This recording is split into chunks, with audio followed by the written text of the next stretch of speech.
Good afternoon. I'm going to call the recess meeting back to order as far as our planning retreat, and we will turn it over to County Manager Lance Metzler and Assistant Manager Derek Southern.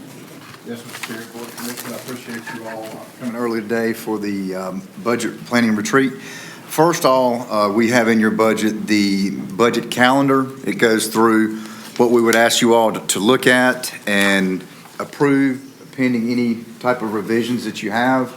So I'll give you a moment to take a look at it, and if you approve it, then we'll proceed accordingly. There may be some variations from time to time, but in general, this will be the guideline that we follow. Changed from when you first gave it to us? No, sir. Move approval. Do you want it adopted? Yes, sir. Okay. Motion by Commissioner Richardson. Second by Commissioner Barrow. All in favor, let it be known by the sound of aye. Aye. Any opposed? Okay. Okay. In your package, you've got your vision, mission, and strategic focus areas. We do this every year to talk about if you want to change anything. Your vision statement is to provide the best quality of life educationally, economically, environmentally. Do you want to keep that the same, or do you want to deviate from that in any way? It's pretty comprehensive. It's done you good so far, but Guys, we went through this item by item, I guess about a year ago, and I mean, we can go through it item by item, or if there's something specific, whatever. Here. no, I was going to go through it. I was going to take it each page and just to give me the thumbs up or thumbs down for vision, mission, and strategic plan. Okay. Good? Go ahead. Yes, sir. All right, the mission, Rockingham County government will strive to provide the highest quality of life and the opportunities to achieve it. You all still good with that? Okay. The 7 strategic focus areas, and I'm going to hit on some highlights with these, but they are economic development, organizational efficiency and effectiveness, public safety, citizen engagement, communication, county appearance, environmental enhancement, quality of life, education, and you did add a 8th component last year, and that was transparency and public safety. So I'll go through and hit some highlights of the different areas, starting with the economic development area. So this year we currently have 2 site-ready locations, one at the Eden Industrial Park and one in the Reedsville Industrial Park. We are currently optioning some additional property to expand our footprint at the Reedsville Industrial Park. As you're well aware, we're doing the water and sewer projects down 220. We've got $44 million in OSPM funds, thanks to our legislatures that represent Rockingham County. And we've gotten $700,000 in Golden Leaf funds for our livestock marketing and education complex, and that will be going out for bid fairly soon, and it'll be overseen by Will Strader and Cooperative Extension. In organizational efficiency and effectiveness, we've got consolidation of human health and human services. There are a lot of different areas that we're sharing to maximize the staff as far as our compensation from the federal government. We do have new leadership in place that's already made great strides. We've put Derek to oversee health and human services.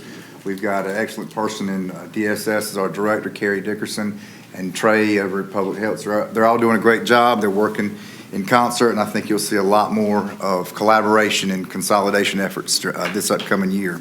Question, Mr. Chair. Yes, sir, Commissioner Richardson. When we consolidated Health and Human Services, part of that discussion involved some adjustments in construction in the physical plant. We haven't talked about that in at least 3 or 4 years. Is that still on the menu or something? I'll get to that. That's my next point. Okay.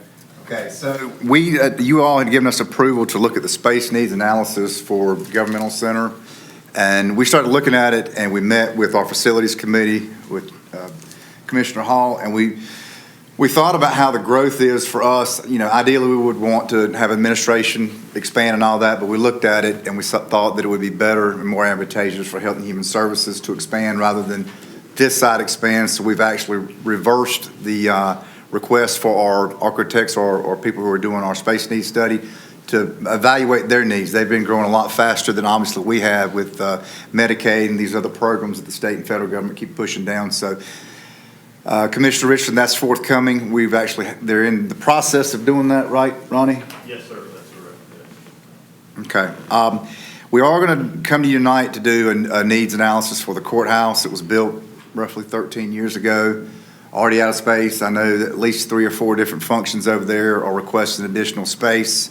I have talked to Chairman Berger about a few things with the different departments over there and what the state intends on doing with the Public Defender's Office. So we'll have to look at a variety of different things with that, but I just want to let you know that that's the part of the process as well. It's around, I think, roughly $22,000 that we're coming to you tonight for, but I think it'd be money well spent. I hate that we didn't build the facility large enough in the first place 13 years ago, but right now it's out of capacity, and I think anybody you talk to over there, you can see that it's growing.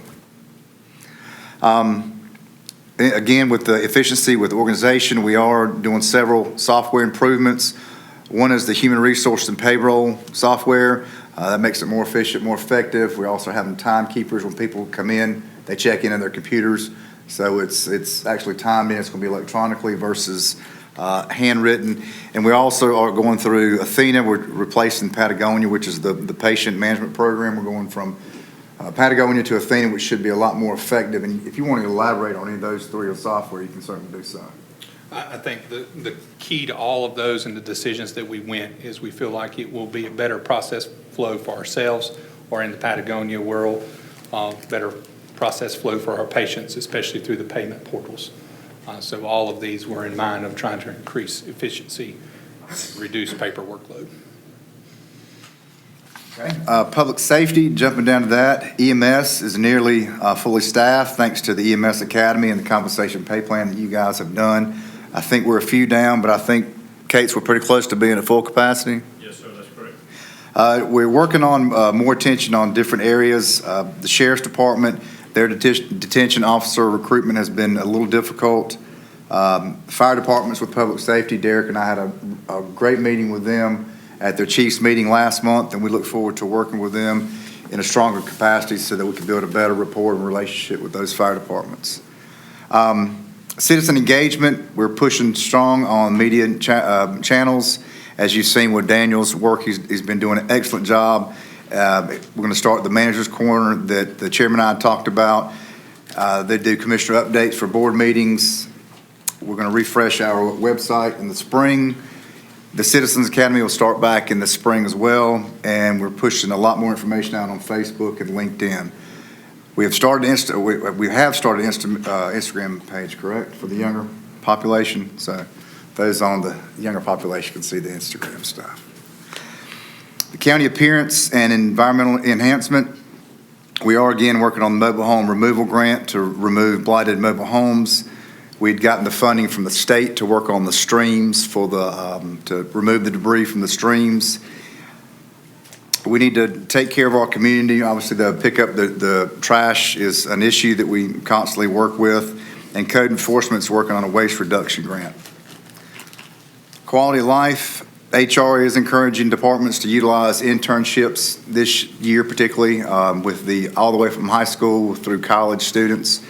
For some reason, we hadn't been stronger in high schools, but we are this year, so we're going to make sure it gives them credit. As you well know, when they go to college, it helps them if they have experience in certain areas. They do internships in certain areas, so we're going to encourage that through our schools. We got multiple grants. The digital grant to expand wireless in our parks, a grant to expand the trail system at Hogan's Creek, and also a governmental center. We're working on those. They haven't been approved yet. Broadband phase 1 is complete. Phase 2 started with the partnership with the North Carolina Department of Information Technology. Phase 2 is currently in the bid process. Phase 3. Phase 3 is in the bid process. We're having additional cell towers that are going to be going, I think there are 3 that's going up that we know of this year. And just increase quality of life with Hogan's Creek and the hiking trails here and the river accesses that Lindsay Pegg has been working on. Education-wise, we received $625,000 from the Eastern Triad Workforce Initiative Grant for collaboration between the schools and the community college, $900,000 Golden Leaf grant for RCC that resulted in us getting a workforce development manager. Working on the new career and technical CTE, the technical education for the high school, which I guess we'll be hearing more about in the near future. And with Kevin and Charlie and staff in the schools working to develop a capital improvement plan, they've got a lot on their pay-go project list, and they'll be going out for installment bank financing this spring. I think it's right at $12 million, a little over $12 million for mainly roofs and HVAC systems. And finally, transparency and public safety. We've been working with Gray and his staff on notifying us when there's any issues that come up, either with patrol, or in the jail, in the detention center. And they've been very good at informing us as far as what's going on. Any questions, members of the board? There's one thing I'd like to see us, trying to figure out exactly where to add. Perhaps quality of life, but probably not there. Maybe under economic development. You know, we've got a push that's shop local, but shop local, perhaps it needs to be more than just shop local. You know, we've got this gas card system, and a lot of folks don't necessarily shop at the small mom and pop shops with that. The advantage of shopping with our local small businesses is that more of that money stays in the county. If now, granted, shop local at some of the larger stores, certainly we get the sales tax revenue from that. But beyond just the sales tax revenue, the small business that is owned here locally then takes the money and is more likely to spend that once again here in the county. So it just exponentially grows from that. So if we could add something as far as encouraging small business and shopping local and actually implement that at the county level, I got to bring up, we've got in our strategic focus the part about volunteering and internship, and less than 2 weeks ago I reached out to Lance as far as some high school students volunteering, and we find out there's a 15-page application, pretty daunting, and they were also told they had to be 18. Well, we are not following our strategic focus. So we've got to make sure that we follow our strategic focus as well. And we're taking steps to fix that, which I'm very appreciative of. Any thoughts, other members of the board? Mr. Chair, I would just say, perhaps in the way that we have our guides for the Blue Way, maybe we could come up with some sort of small business pamphlet like that to let people know about small businesses around the county. Just spitball in there. Yeah, yes, and specifically, I'm talking about the county and the departments. Let's make sure that we're shopping local and shopping small business when possible, because oftentimes we have folks drive right by some of those small businesses and ignore the small businesses because they want a snack from one of the bigger places, and those small ones have snacks too. I agree. Yeah, Mr. Chair, I heard you mention about 15-page application. Now, to me, this falls under efficiency, but I've been advised that there's a 15-page application to be a volunteer to our library board. So That's specifically what I was referring to. Yes, sir. We're currently straightening that out. It's brought to our attention. It's one of the few departments that we had that issue with, but we're straightening that out. Most of it's reading, we but can consider the wand waived. Is that what Yes. you're saying? All right, yes, thank you. the wand's waived. But the point of bringing that up is when we've got it in here, we really need to be leaders in that. So I just didn't realize when we talked that we had it as part of our strategic focus. We'll make sure that we're on top of that. Mr. Chair, Yes, sir. I just want to add my voice to concur with your statements there that, I know several of us have spoken about this, but I just want to be sure to let folks know that I'm behind that as well. I think we need to support local businesses. Some things you can't get in Rockingham County, but some things you can, and it makes sense. So thank you for bringing that up. Yes. Maybe under economic development, we can add support locally owned small businesses. Yeah, I know with the federal and state mandates, some things we can't do, but Definitely. if there are some things that we can do to support small businesses, I think we ought to at least make an effort.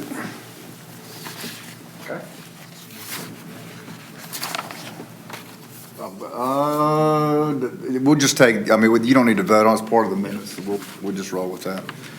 Just, Chair, I got one more for you. Yes, sir, Commissioner Richardson. Yeah, and again, I'm not exactly sure. This is a quality of life. It's an efficiency thing, and it's definitely a workforce thing. But a significant problem for small business as well as larger businesses dealing with childcare for preschoolers. And that does not work in a vacuum. That has an impact in many different areas. My personal opinion is we should be encouraging the community college from the aspect of training additional child care professionals. And there will be an initiative coming from the legislature in the not-too-distant future that talks about locating facilities that can be modified to be suitable for as child care. And in that way, rather than a direct cash supplement to the child caring industry, if you would, government will be able to use that sort of contribution to resolving the issue. It's availability of the child care, and then it's the cost of it. So would you please look at a good place to put it and how we can strive for the synergism that doing better in that area would help? I'm going to proceed with just briefing you guys with staffing, where we are now versus last year and prior. I'd like to say that we're in a much better place now than we were a year ago. We had far less resignations. We had roughly 60 vacancies last year at this time. We're down to 28 full-time vacancies, and 16 are regular, and then the other 12 are either detention or in the sheriff's office with road patrol. So we are getting a lot better with that, with your efforts with providing compensation for not only recruitment but retaining staff. We were at one point over 100 vacancies, so we are getting a lot better and a lot closer to market where we need to be. We've also done some things with the process as far as hiring. Our process is a lot quicker now than it used to be. We're doing some remote work options, some telework when available, allowing flexible schedules. We work with the departments to make sure that customer service, NOR services are impeded on. Some have been successful, some haven't. The ones that haven't, we've gone back to the regular normal working hours. We do encourage promoting within so we can keep these entry-level positions open and available. Again, as I said, the positions that are open right now, we're doing a really good job. The areas that we have issues right now, again, are detention officers, road patrol, and public nurses. Those are the three areas that we're having issues with. We will be asking for some sort of COLA and merit increase this year. I don't know what it's going to be. We don't really know what the market is right now, nor what the cities and municipalities are doing. So we'll know that further down the road, but we just don't know that right now. With that being said, is there anything else for me? Because I'm going to start talking about the project and updates. Mr. Bell.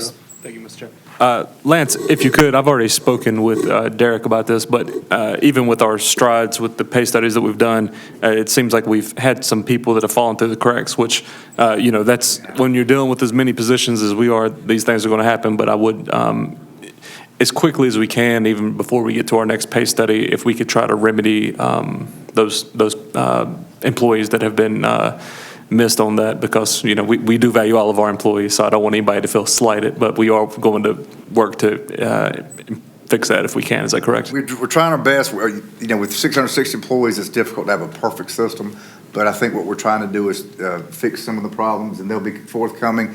You guys have given me approval to do internally what I can. If there's positions that change, obviously it has to come back to the Board of Commissioners, but there's a few that need to be changed. Yes, sir.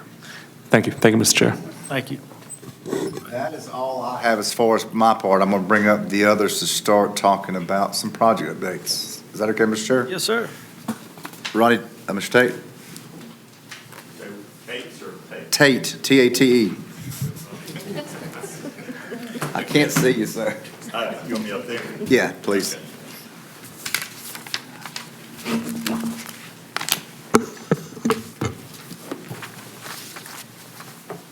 Good afternoon, gentlemen. The first set of updates is for the maintenance projects that have been completed to date.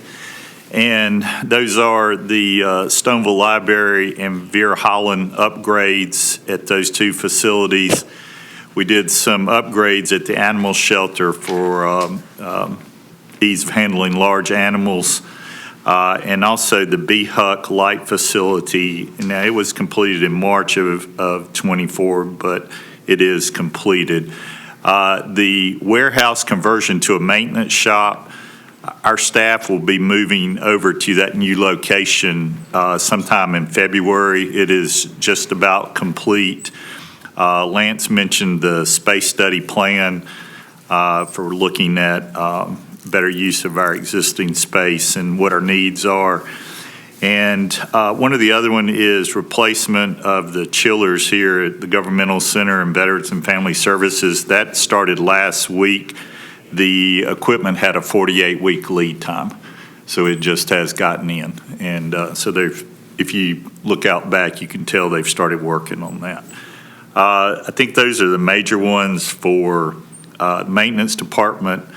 Water and sewer completed project is Hogan's Creek. And on the building upgrades, I just wanted to add, as a focus of you, all of those projects were part of our CIP plan. So I just wanted to make sure we were clear on those projects. For water and sewer, the completed projects, Hogan's Creek Booster relocation has been completed. The US 224 main project was scheduled to be completed probably this month or sometime in March. We found out about 2 weeks ago the check valves for the lift stations, there's 2 per station, are back ordered till April. So that project will likely not be completed till May or June now. Most of the other work is done. Line work's done. Line's been pressure tested. A lot of the work at the lift stations are done. We're just waiting for check valves for those. Bill, with LKC, that group has started design with the Madison water line transmission upgrades. He has that. I signed off on that to go to the state for permitting last week, working to acquire right-of-way for that. The 220 water line upgrades, I think he's still working on design and permitting for that.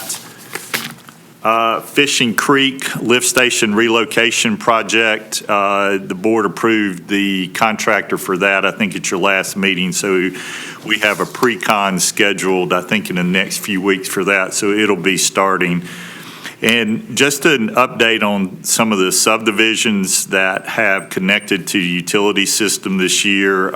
Neal Farm, which is on Newnham Road, 76 new homes and 1 new lift station.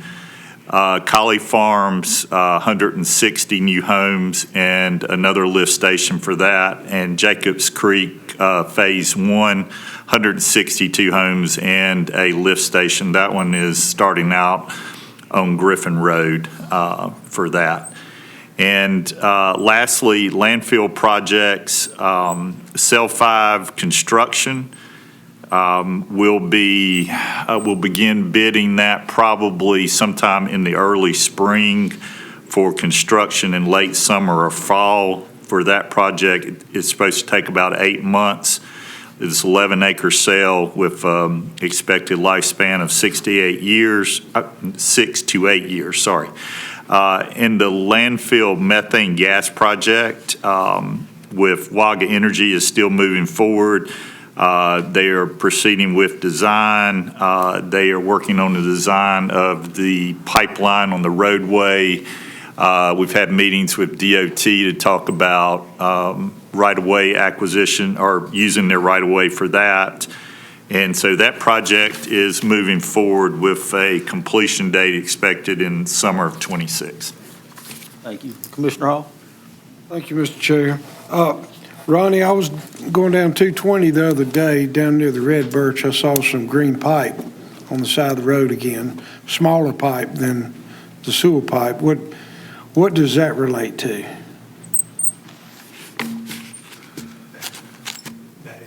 Oh, I know what that is. That is for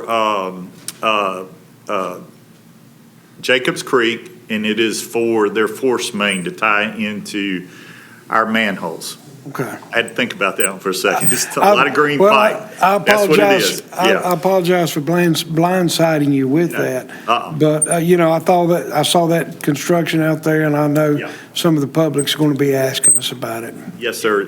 They made that tie-in, or were supposed to last week, into one of the manholes down between Red Birch Store and Red Birch Lift Station. Right. Okay. Going all the way to where they're starting the project on Griffin Road. Yeah, Very good. Thank you. yeah. That's all. Any other questions? No? Okay. All right. Thank you, Mr. Tate. You need me for anything else? Kate's with a C.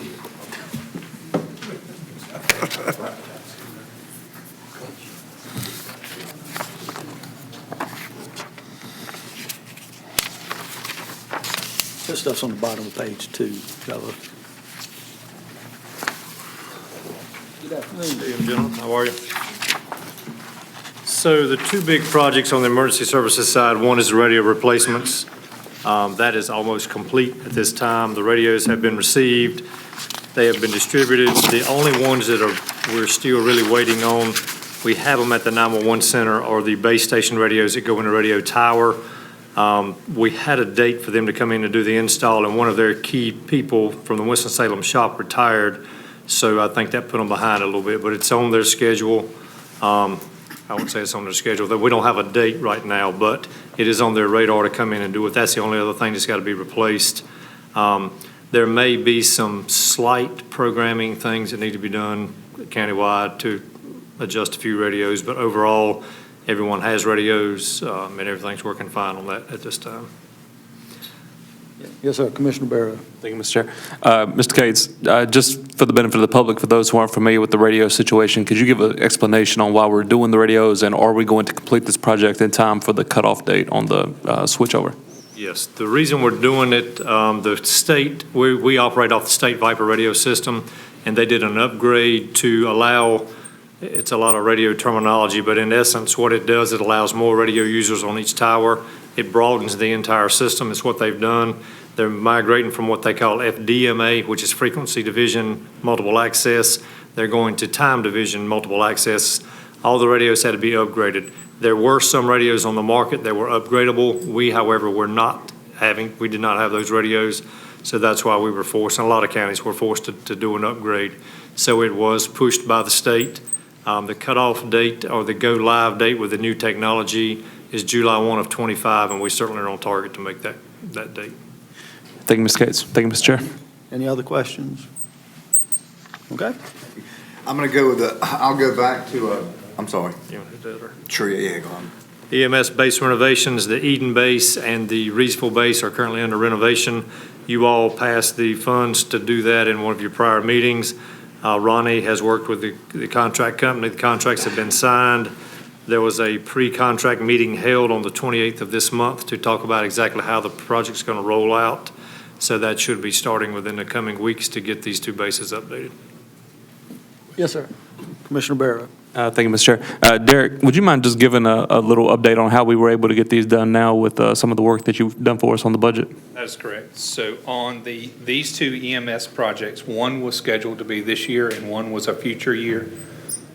We identified funds that had been saved on many of our other CIP projects, so we closed out completed CIP projects, took the funds that were left over from those, combined them together, and came to you guys a few months ago asking to utilize those funds for these projects. So one of these is moving ahead of schedule for the benefit of the Eden EMS base that was in much need.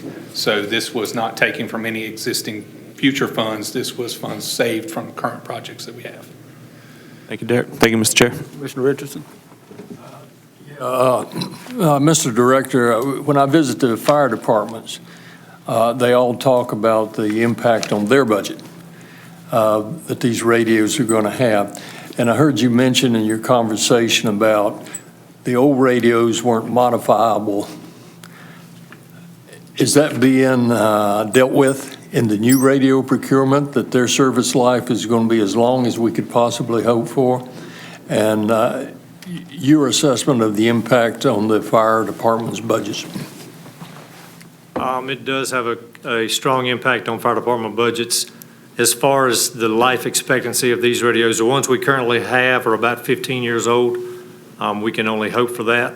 I would not guarantee that, and that's up to the radio market and the radio vendor as to how long the life expectancy of these radios are and to when they want to do another upgrade.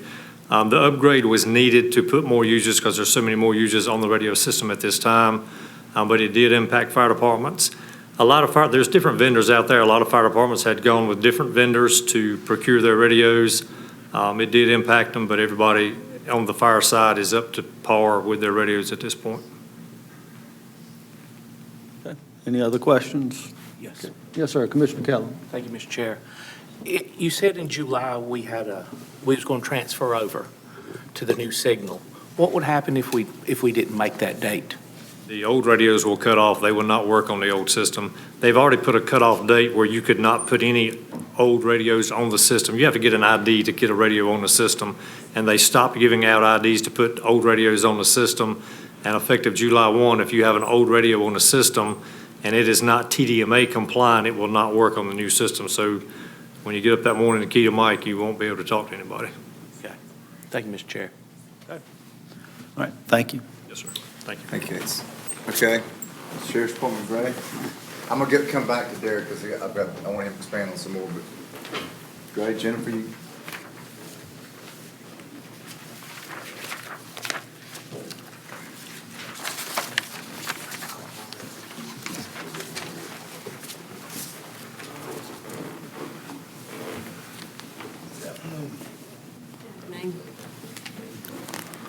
Okay.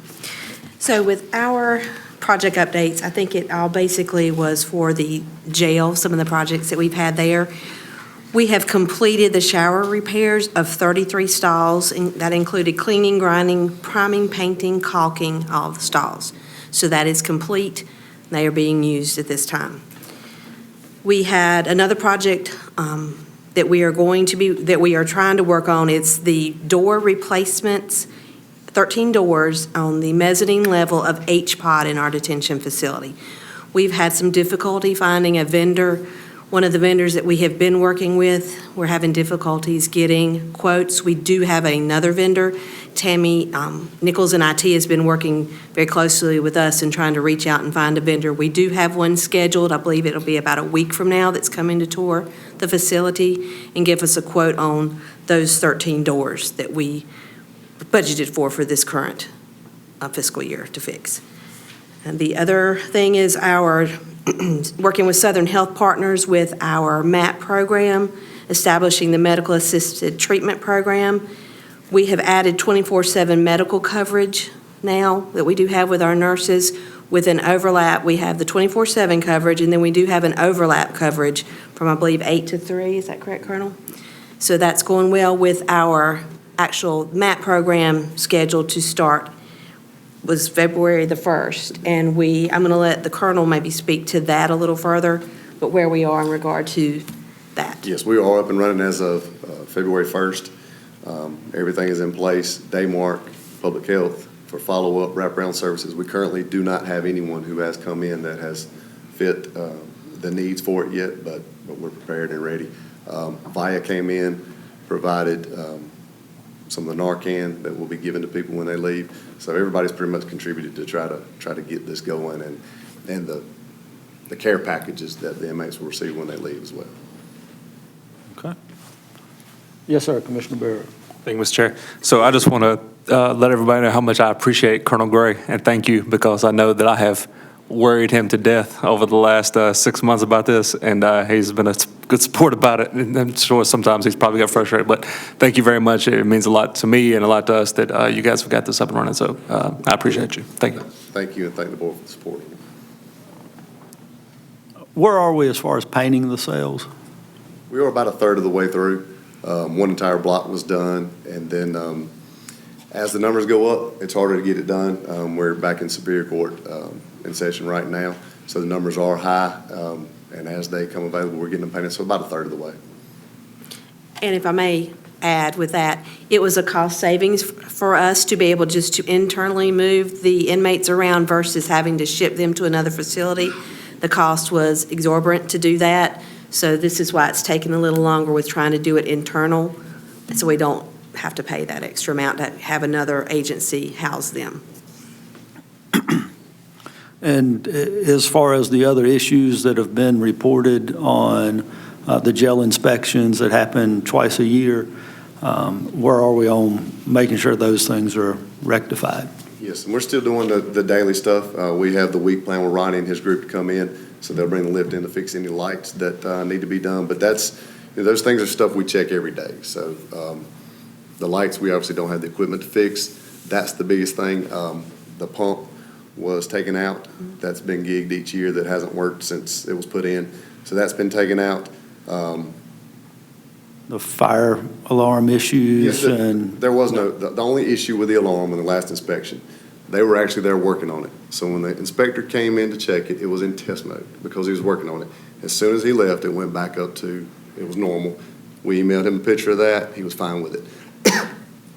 But it was in test mode when he came. It's fine. There are issues with it every now and then. Of course, maintenance is at the courthouse. It's all tied in together. And I know they've been replacing some sensors in the courthouse as well.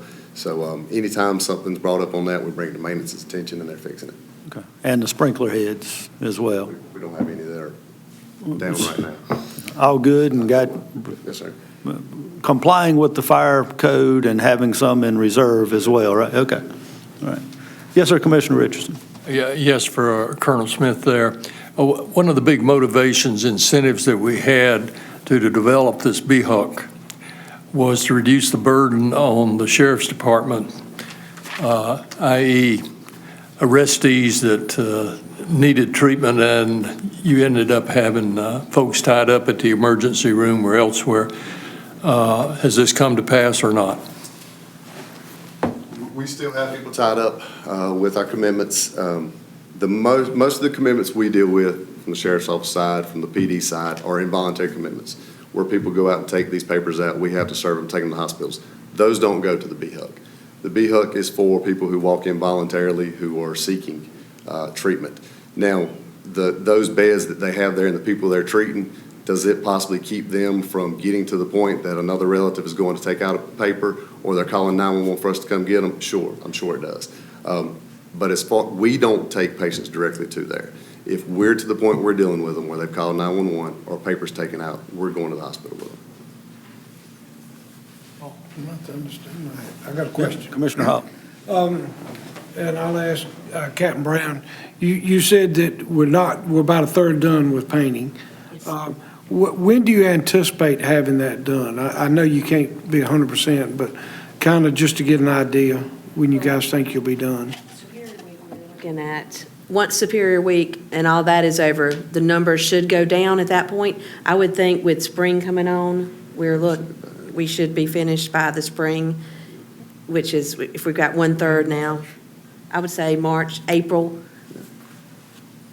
They're working very hard. March 1st of April, you'll Yes, be sir. done. Okay, thank I you. guess the ones with HPOD, correct me if I'm wrong, is you're going to try to do the painting and the doors and all the Yes, things? while they're out, yes. So we're still waiting on the vendor on the doors, so. Yes. But we do have one coming in about a week. They scheduled a tour, and they're going to come through and give us a price. Thank you. Okay. Appreciate it very much. All right, Derek.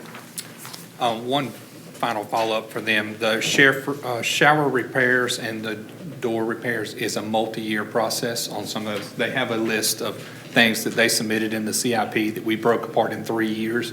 These were the high priority items that we hit this year. they have things requested in the next 2 years for repairs in the jail that they've already identified. So it is nice that they did get things in advance, and we're planning. As long as it's in the CIP, we're good. And they have done that. They submitted 3 years' worth last year. Mr. Chair. Yes, sir. I just wanted to say, before you guys leave, I am so tickled to hear so many times it said that this was in the CIP, this was in the plan, we're working the plan, we're saving money. It just, thank you, everybody. I mean, it just means so much to me. I think that the taxpayers reap a big benefit by having this stuff planned out. So thank you, Mr. Chair. Definitely. Thank you. Projects that I was going to talk about, I know this one we continue to talk about is broadband, but it does touch every corner of this county. So like we said earlier, Phase 1 is complete minus a small subset of addresses that's tied up in a lawsuit. We're hoping to have resolution on that soon. Phase 2 is, they're currently in the permitting process, so the state is handling this one, but it's roughly 900 addresses, and its target date is October of '26 for completion. And then we're in Phase 3 bid process, and I actually got the address of available addresses in the county that could be bid on. We've received those today. I was looking at the website this afternoon. Those numbers are higher than we anticipated due to SpaceX pulling out of the county in their bid for the federal grant. So those addresses are available. It doesn't mean that SpaceX is not here. It's just these addresses are available for funding. So that Phase 3, we're hoping, will be larger than we anticipated. There's roughly $5.5 million committed between us, the state, and a private vendor that will be bidding on this. We should hear those results in the next month. Commissioner Barrett. Derek, just to be clear, when you said they're tied up in a lawsuit, that is not a lawsuit with the county. No, that is a lawsuit with the vendor that was doing the installation of the fiber. Thank you very much. Any questions in regards to broadband? And once we finish Phase 3 and the money, we still do have money that was originally committed by this board several years ago. We still do have funds available. There are a couple of grants out there called the BEAD grant or what we call the long driveway grant. So the people that live a mile or so off the road, we have matching funds that would be available for those grants, but I don't want to commit those until we see what Phase 3 looks like. So we still have funds to continue this broadband expansion project. So just to be clear, for someone who does have a long driveway, we are not taking applications for those grants as of yet. They can apply to the state today. They can apply to the state. So if you are out there and you hear this and you have a driveway that goes down 2 miles off the road, speak to Derek and he can point you in the right direction of the state to apply for a grant. You can look it up as NCDIT, and it's just broadband grants. They have all of the grants available listed, and that there's multiple different paths that people can apply, and they can apply through the state, not to us. But we do have a potential of a grant opportunity coming up where we could do some matching. Thank you very much. Thank you, Mr. Chair. Thank you. Okay. And then the other one goes back to efficiency and trying to do things better here. The project that you guys have heard about for several years is our HR and payroll system. We still are anticipating go live on July 1st. There's a lot of advances. We stayed with the same company, but we're trying to put in new technology and tools within the system to increase our efficiencies. One of those main things is coinciding with it is a timekeeping software. This will be new to our staff. We had multiple different timekeeping softwares in multiple different departments, and the rules were not applied equally and fairly across. So we're working through that process now to make it a uniform process across our entire organization. And we're hoping that timekeeping software goes in sometime late spring before we go live with our new payroll system. And it will put timekeeping on the staff member. They will be able to keep up with their own time. Currently today, they are entering their time on a timesheet at the end of the week, and it's just not an efficient process. So this is a much-needed upgrade that we're going through. Thanks, sir. Gentlemen, any questions? Yes, Commissioner Hall. Thank you. Well, we've talked about the time card, finance and HR. How about the finance software? Is the training and the implementation of that? I assume that we're working through that and doing training on that currently. That's correct. Our timekeeping software is a separate piece of software. It will feed into our finance and HR system. It is one system together. There's two different major modules of that. One is the finance. We went through a lot of that, tested most of that out. We're doing the testing of HR now, and then we will run a couple of months of dual, of running in the old and the current to go forward. So it sounds like we're expecting much better integration between the different facets of the softwares that we're using. I would say integration and better use of the software in place. We still had a lot of manual processes. Even though the current software could do it, we were still doing things manually, and I think we're trying to implement those electronic processes through this. Thank you, Commissioner. Commissioner Richardson. Since we're on software, the clerk has been awaiting software. Is that done yet?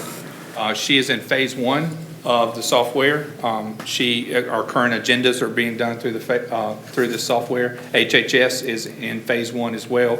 And then HHS, which I'm handling that integration, and Susan, we will go to phase two, which is integrating the workflows of that process. We will enter those together probably starting in March. Bottom line, is our clerk happy? Working on it. She doesn't sound happy to me. To tell you my commitment to it, that's why I stepped up to do HHS to go along with her so we can walk through that process together. Thank you. Let's make our clerk happy. If I could just say, being on the Health and Human Services Board, dealing with that agenda versus dealing with the Commissioner's agenda, thank you very much for taking that on, because it's a nightmare dealing with that agenda, so thank you. Thank you, Mr. Chair. Yes, sir. Thank you. Okay. Is there any other questions about any projects we're working on now that we haven't mentioned? If not, I'll get Todd Hurst to come up here to talk about the tax-based trends. And it looks like this in your packet.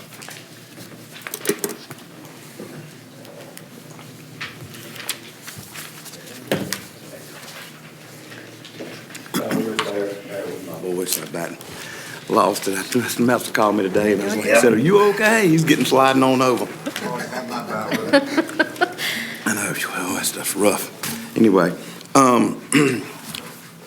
good afternoon. Thank you all for having me today, Chairman and the board. And what I'm going to do is present a few things that I thought would be of importance to you in regards to different topics here. Our building permits this year, the overall totals increased. They went from 458 in '23 to 593, and that's for main structures and major upfits, which was an increase of 129.48%. Our stick-built homes went from 324 in '23 to 444, for an increase of 137.04%. Modulus townhouses, duplexes remained the same at 18. Double-wide mobile homes increased slightly from 43 to 52. And single-wide mobile homes had a slight increase from 68 to 75. We had some upfits and for commercials. Industrial construction, Farmina, still under construction for 2025. Deeds and plats totals. We had 20. In '24, we had, this year we had 4,262 deeds compared to 2023 totals, 4,400. It was a small decrease of like 1.03%, but still that's a lot of deeds compared to what we used to have several years ago. I can remember when we didn't have but 3,200 deeds, and Kevin knows this himself, but it's still increased well. Sales ratio data, this is what goes in regards to the revaluation. And you can see on your paper, 2019, it was 107.7, 2020, 98.90, 2021, 91.52, 22, 77.86, 23, 69.55. Then in 24 with the revaluation, we were 98.78, and now we are currently filing out for 2024, and we're estimating 90 to 93%. Sales ratio is based on all types of countywide randomly selected by the North Carolina Department of Revenue sales. And since this information was written, I have submitted the sample. The DOR requires us to submit a sample at 1% of our total improved parcels of 42,446. So we submitted a sample of 428, and I'm just waiting to get their approval back on that. Reappraisal, 24 real property growth was 58% compared to 2019 of 4%. Our appeal ratio was 7.2%. This was in line with other 23 revaluation counties. Rockingham County is scheduled for a 5-year revaluation for 2029. My recommendation to y'all, the board, is advancing the next revaluation to 2028, which will stop public utility equalization and will help keep Rockingham County more stable with the current market. Personal property, business personal property can have large swings. We'll not have the final numbers. We had a lot of business extensions, and it's not due until April the 15th of 2025. So we won't know really on personal property where we are till then. We have received some information about some businesses expanding in the county.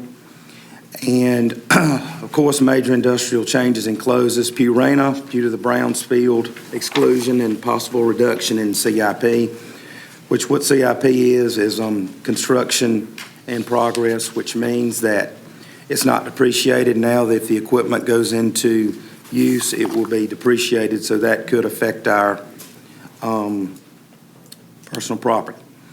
Dry Luck Technologies in the former ball plant, and of course, y'all know Guy O'Neill, possible closure, hopefully a new buyer, that would affect 26, and Press Glass will affect 26 due to closure. Public service companies, the 2025 values will not be available until September of 2025, and it will be no equalization this year. We've been very fortunate with Duke Energy and public service companies here in our county, but North Carolina DOR suggests allowing for a reduction. They always suggest that. 2024 total 100% system value is $1.125,443,250 billion, compared to $816,667,994 due to an equalization in an increase of $306,775,256 million from 23. Registered motor vehicles totals through December 2024 show a slight increase since last year. The 2025 market research projects used cars to stabilize and new car values to decrease at least 3%.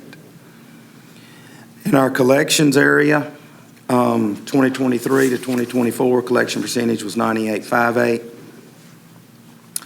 On January 31, 2024, we were 93.83. On January 31, 25, we had estimated 92.17, but I got the Karen to do her reports early so I could give y'all a more direct figure, and we're 92.70. We will be mailing out our delinquency notices. We're going to do our best to get them out by the middle of this week for those who have not paid their 2024 taxes, which will be earlier than what I said on this form here. Foreclosures, which has always been, we constantly getting phone calls on them on this all the time, but Zacchaeus Legal Services out of Trenton is our new foreclosure attorney. We have just sent, this is an update, 14 parcels to them, January 31, we sent them 14 parcels, so we will be continually sending them parcels all along, and it'll take them just a few months to start, which will help us for the 25-26 tax year delinquent taxes. And we have also had several taxpayers pay since we started out and says we've got this new foreclosure attorney. We had one pay $10,000 the other day, come in and paid $10,000 on their bill, and several other ones. So I feel this is going to be a big, asset to help with our back taxes plus current taxes.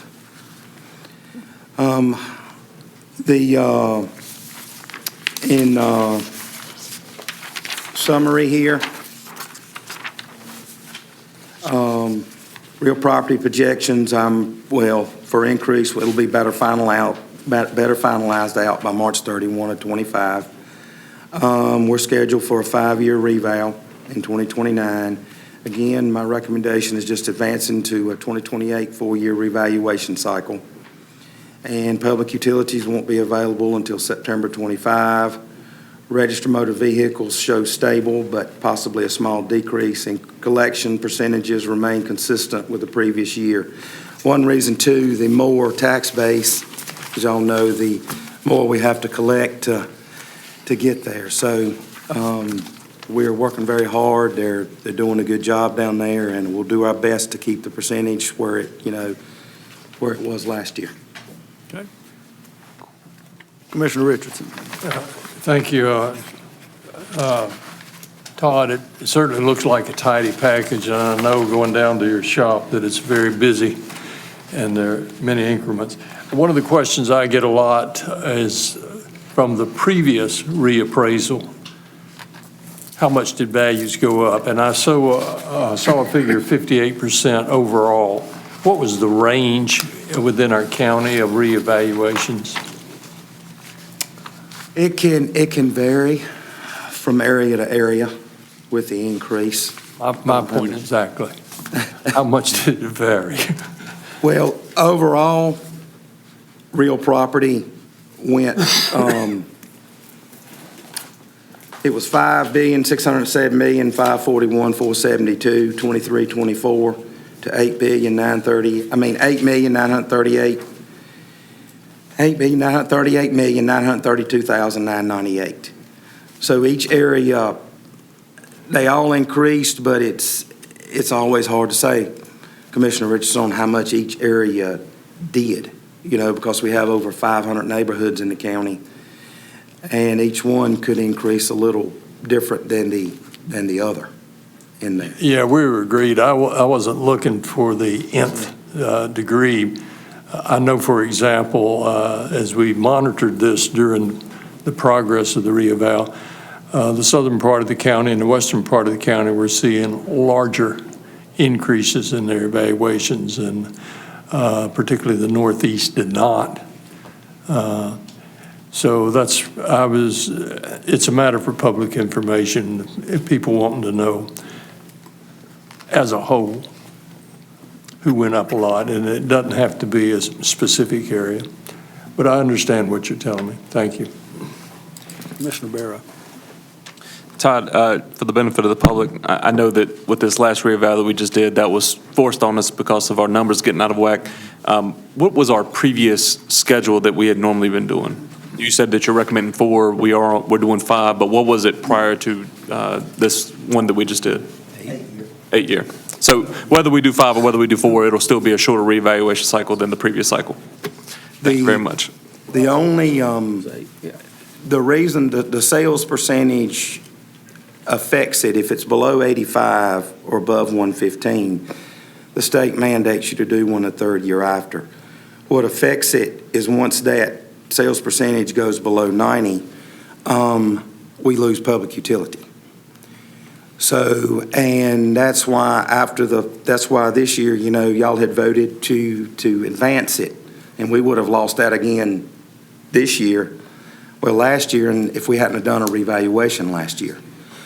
So that's it's 2 different percentages. So so with that one, with the way the market is now, it could level off, like we said before, stay the same or do the other. But to bring a little clarity, I guess what I was trying to get at is that if we go with the shorter cycle, people should receive less sticker shock when we do a reevaluation. Exactly. Yeah. Yes, if it's an increase or decrease. Yes, Thank you.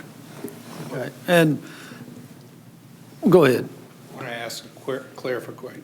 You said 90 to 93% was our current right now. Is that Yes, correct?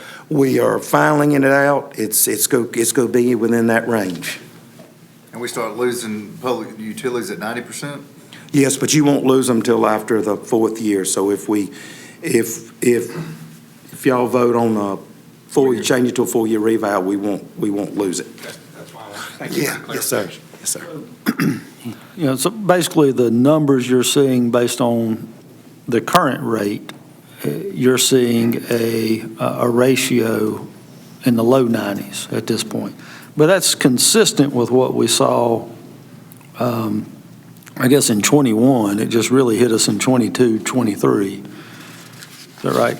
And so is it higher than the value or lower than the value? We are actually lower than the value still, from what we're seeing. All right, and the other question I've got is, and I know you've received a few phone calls on churches. I understood that you received some sort of notification from the Department of Revenue. Is that, or how did we start sending tax bills to some of the churches who have parcels that may be bigger than an acre or 2 acres? Randomly doing audits. It requires to do 1/8 of a year in audits. So I mean, 1/3 of a year in audits. So we started doing audits. And then we were noticing that, previously that ones wouldn't get taxed on land that they should be getting taxed on, which means larger tracts. If a church has 10 acres of land. So how do we change that? I mean, some of the churches don't have 10 acres, but from what I'm understanding is there are some provisions that some parts of the state are allowing them to put meditation areas or something on part of the property and it's counting, but some have been told that it doesn't count here. And so I'm just trying to figure out, I know they're going to tackle the issue at the state level. And I know it also started with a law that was passed in the early 70s. So I'm just trying to figure out at our level, what can we do? Because being a rural community, what we end up with is once you get outside the cities, the only property that's available, if it wasn't a farmer that was a part of that church, are larger tracts for some of these churches. And they were surprised to receive a tax bill. So what do we need to do, or what can we do to maybe get back to where it was? Or I understand the 73 law is going to be addressed in the legislature this term. Now, how far it gets, time will tell, but is there anything we need to do on the local level to make sure they're still treated as nonprofits? We really, on our end, I don't think really there's anything we can do. We allow buffers on it. Like if somebody's got buffers on the road, we allow it. We don't never want to tax a church. I stress that. Yeah, was there a seminar or something that folks attended? Because this apparently got going in several counties throughout the state this year, very recently. So is this some sort of seminar that was put on by someone that all of a sudden I'm just asking. Yeah, no, it's been that way. I just think a lot of counties hadn't been doing it, just to be honest.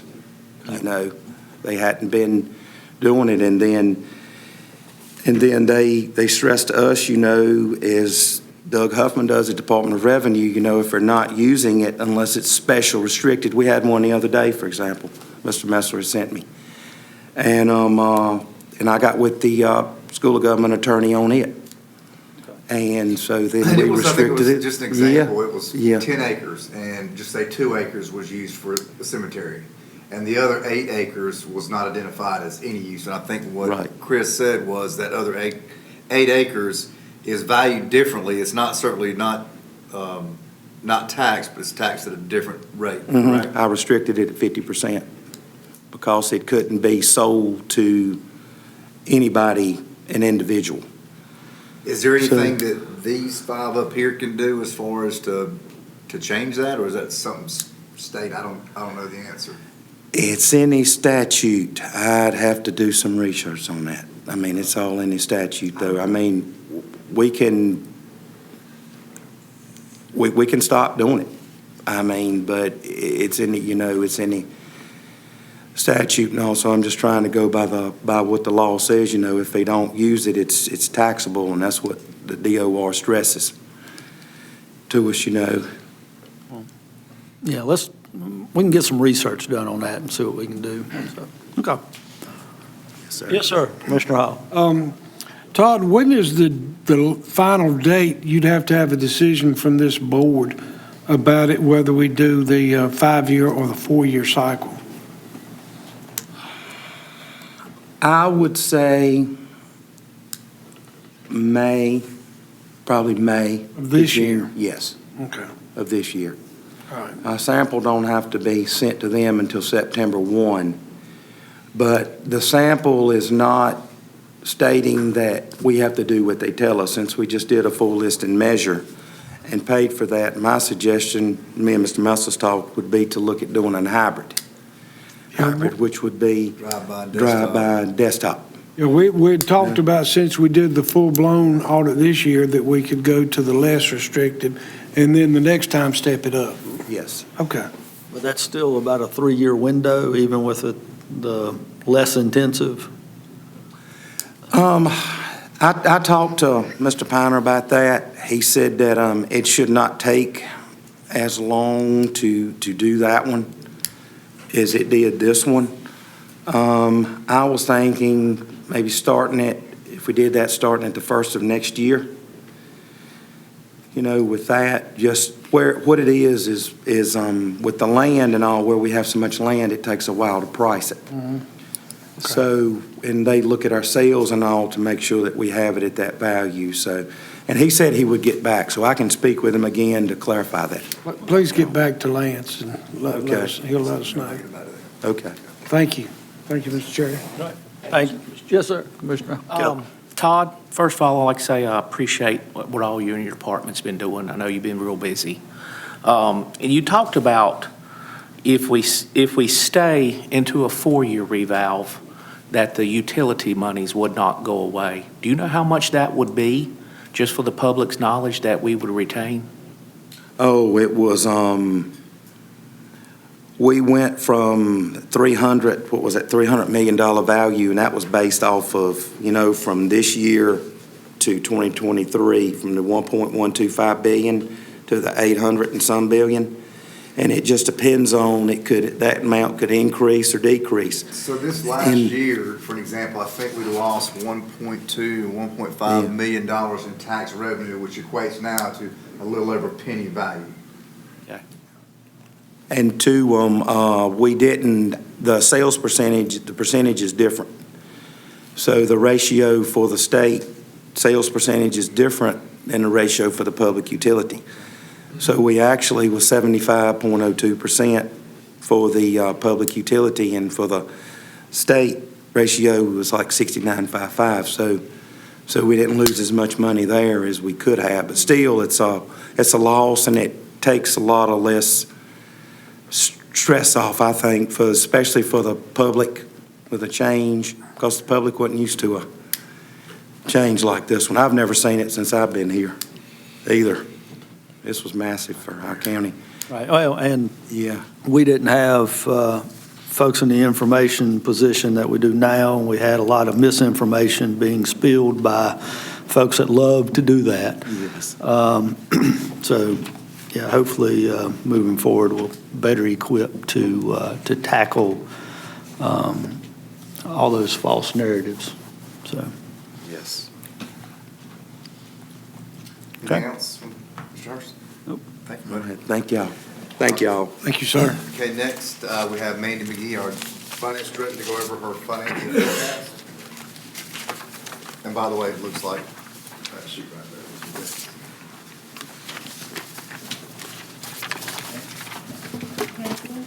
Chairman, Vice Chairman, members of the Commission. My name is Mandy McGee. I'm here. You'll see that you'll have a financial report of the general fund in your packet.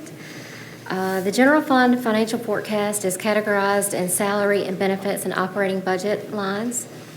As you'll see in the 2024-25 adopted budget, we have a total budget adopted of $125,708,769. We have applied, back up. The forecast includes a significant increase in salary and benefits based off staff's initial projections. These projections include a cost of living adjustment effective July 1, 2025, if approved, and an average of 3% merit across award throughout the fiscal year. In addition, this forecast includes $75,000 for the compensation study, $800,000 to implement the results of that study, and this study will also focus on positions that have been identified as ones difficult to hire or difficult to maintain those staffing levels.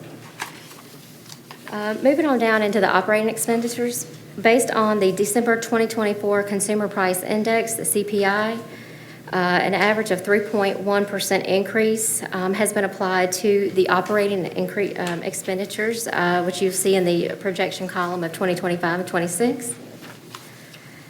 And also, I'd like to note on the second page you'll see, or the third page, you'll see the water sewer fund. There is no debt service. As you'll recall, in the last year, current year budget, all of the debt service and transfers have been eliminated in that fund. Let me just mention something brought up earlier. So if you're looking at education at the schools, Charlie had asked this earlier, why 21 and drop down to 20? So that 21 includes the 1.8 million low wealth funds, you guys funds last year, and we took out 800,000. I mean, you could take out all 1.8. We just left that in there as a number to work with. So if you took out the 1.8, that would drop that down another $1 million. Thank you, Lance. All right, and you'll see down below the education field, there's a capital outlay. You'll see several columns there. As we develop the FY26 budget, we'll have more information there on the 26 column. Let's see. Existing general government debt service payments are funded through the 4-cent CIP tax rate. New debt was issued in FY22 for the construction of the RCC Workforce Development Center with the Article 46 sales tax fully supporting the debt service payments. A new debt issuance for Rockingham County School projects is anticipated in FY25. However, those debt service payments will be fully funded with a portion of sales tax revenue that is restricted for schools with no county funds supporting the new debt. And this has not been included in your forecast. No significant changes in the capital outlay is included in this projection, as I just mentioned. Capital outlay requests will be looked at in conjunction with the capital improvement plan and reserves that are available for those one-time expenditures.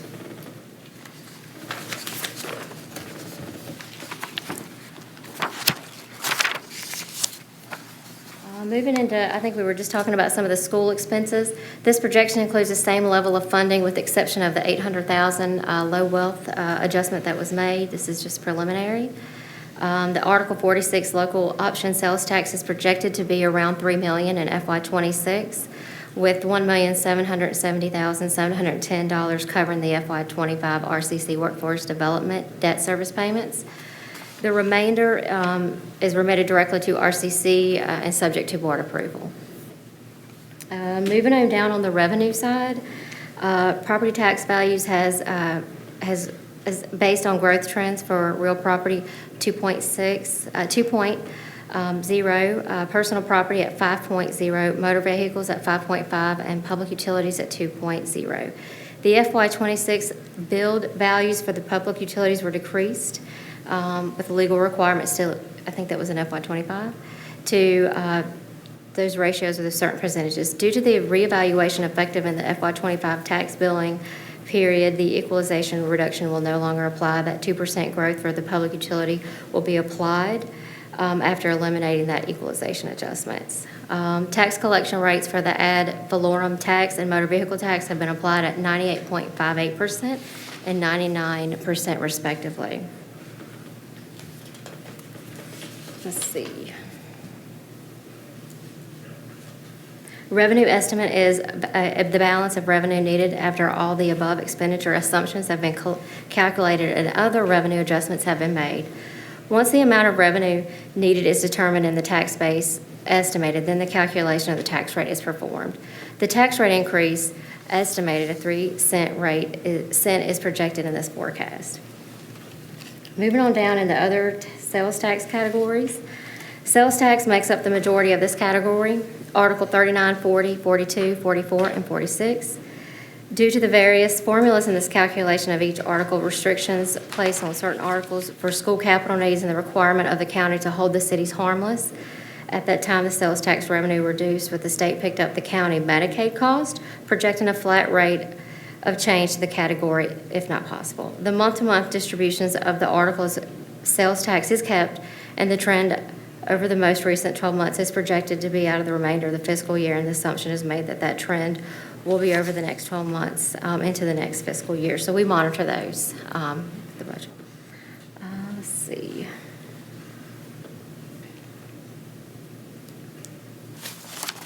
Yeah, and at this time, the projection assumes very little growth rate in the sales tax for the remainder of this current fiscal year and in the FY26 forecast. This revenue is being monitored on a monthly basis, and better information will be available as we process every month in the collections that we're receiving. Have you seen a decrease? Yeah. Yes, Okay. we have. Mhm. And it's been consistent for several months now. And that's, As in compared to 12 months ago, each month, year over, or? year over, and then comparing back, we're getting back to pre-COVID. Yeah. Okay. Yeah. All right. And that is not just a Rockingham County. Right. It's across the state. Yeah, that was the projections. So that's just curious. All right, and moving into the unrestricted intergovernmental revenue. This revenue category includes $700,000 decrease. With the significant decrease in sales tax due to the pandemic, the county began receiving the hold harmless revenue distributions. Hold harmless revenue resulted with the state assumed responsibility for the non-administrative cost of Medicaid in exchange for the portion of the local, state, and sales use tax requirement of the state to remit those counties to the repealed sales tax that was exceeded to the cost of the non-administrative Medicare cost. During the pandemic years, the county's amount of repealed sales tax exceeded the amount of the Medicaid cost, and the hold harmless revenue distributions began.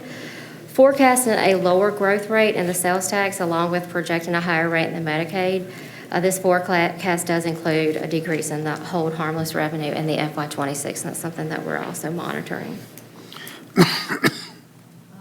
Moving on down in the investment earnings, it is projected that our interest rates will continue to decline a bit. In addition, the projects where we have received the Federal American Rescue Plan funds, the ARPA funds, are underway, and many are already complete. So we will have less funds to invest, and that will also project us a little bit of a decline in that area.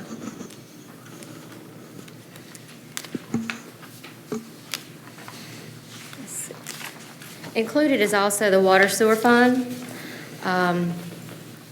You know, as I mentioned a little bit earlier, we have no outstanding debt payments or any transfers.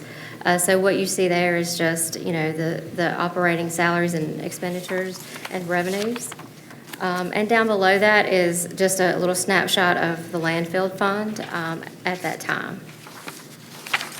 So if you have any questions, please feel free to let me know or let Mr. Metzler know, and I'll be glad to clarify. Let me make a few statements, just a clarification to give you something to relax a little bit about. So typically in the past, when you've seen us coming to you, our increase has been a lot more than 3 penny increase. Obviously, we know to that.